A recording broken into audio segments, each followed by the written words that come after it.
milyong halaga ng iligal na droga ang nasabat ng Bureau of Customs at pambansang pulisya sa Clark International Airport. Arestado naman ang isang sospek sa pamamaril sa Bulacan. Si Jap Regala sa detalye. Matagumpay na naharang ng Bureau of Customs, katuwang ang Philippine Drug Enforcement Agency Airport Interdiction Unit ang milyon-milyong halaga ng ecstasy sa Clark International Airport.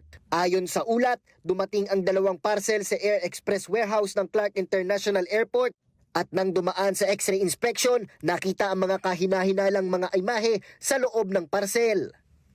Nang buksan ng mga otoridad ang unang parcel ay tumambad ang higit 2,600 ecstasy tablets na nagkakahalaga ng higit 4 na milyon at 500,000 piso.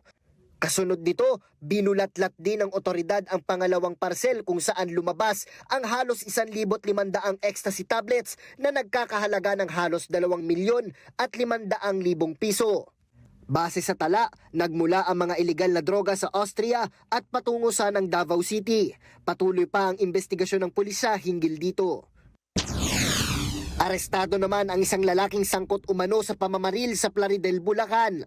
Ayon sa ulat, matapos ang insidente ng pamamaril ay agad tumakas ang suspect. Bunsod nito, agad namang nagsagawa ng follow-up operation ang pulisya na nagresulta sa pagkakadakip sa suspect. Nakuha sa suspect ang kalibre 45 armas, mga bala at sasakyang ginamit sa pagtakas.